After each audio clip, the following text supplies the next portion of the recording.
Les musulmans sont là à vous expliquer que l'islam n'est pas pour le terrorisme, mais des gens ne veulent pas comprendre. On ne sait plus comment vous expliquer cela. On est là, on vous dit que l'islam, ce n'est pas pour le terrorisme. Vous ne voulez rien comprendre. À qui la faute maintenant?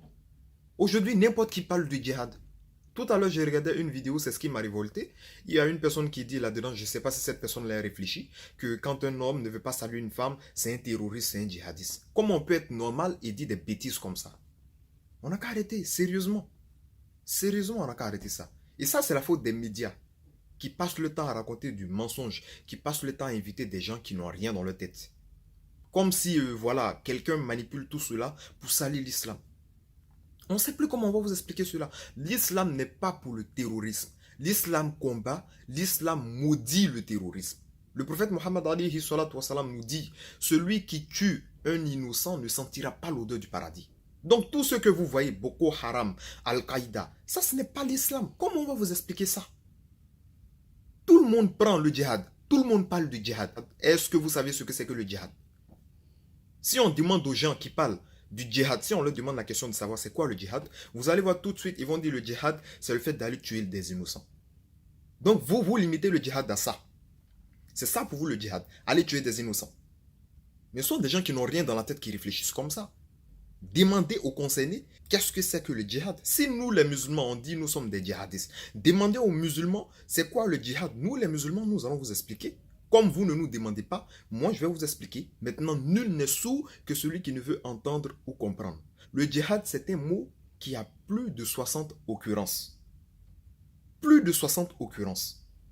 Parce que quand on parle du djihad aujourd'hui, des gens pensent que c'est uniquement le fait d'aller tuer des innocents. Ça n'a rien à voir avec cela.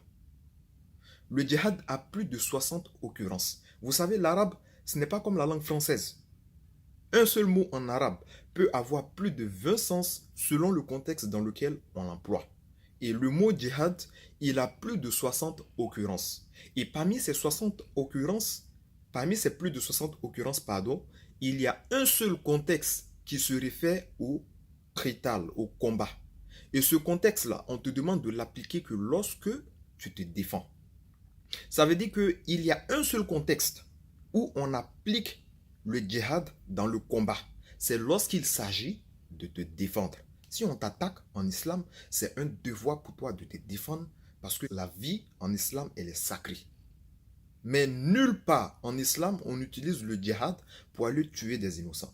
Toute personne qui utilise le djihad pour aller tuer des innocents est maudit par Allah subhanahu wa ta'ala et par le prophète Mohammed alayhi salatu wassalam. Maintenant, nous, on ne sait pas. Nul n'est sûr que celui qui ne veut entendre. On ne sait plus comment vous expliquer ça. Le Coran nous dit La ikraha fi din. On ne force pas les gens dans la religion. Nulle contrainte lorsqu'il s'agit de religion. Toute personne qui force les gens à pratiquer la religion est dans l'égarement. Au fait, les gens oublient que le prophète Mohammed alayhi salatu wassalam, quand il était à Médine, il vivait avec des juifs. Est-ce qu'il leur a dit un seul instant, je vous oblige à pratiquer l'islam? Non. Le prophète Mohammed alayhi salatu wassalam, il était à Médine, il vivait avec les juifs. Il n'a jamais forcé une personne à pratiquer la religion.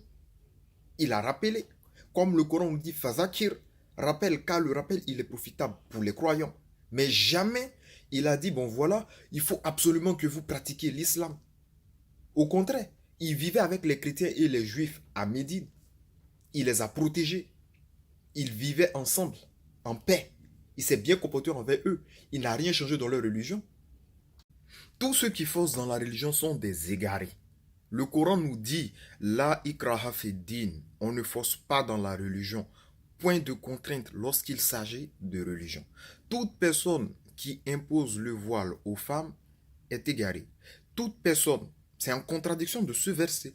Le verset du Coran nous dit, point de contrainte en matière de religion. On peut conseiller, ma soeur, il est préférable pour toi de porter le voile, ça va te préserver de beaucoup de choses, etc. On peut conseiller. Mais de dire, voilà, moi je te force, il faut absolument que tu portes le voile. Ça, c'est pas ce que l'islam enseigne. Le Coran nous dit, la ikraha fi din. On ne force pas dans la religion. À partir du moment où tu forces une personne à pratiquer la religion, est-ce qu'elle va le faire sincèrement? Donc ça sert à quoi?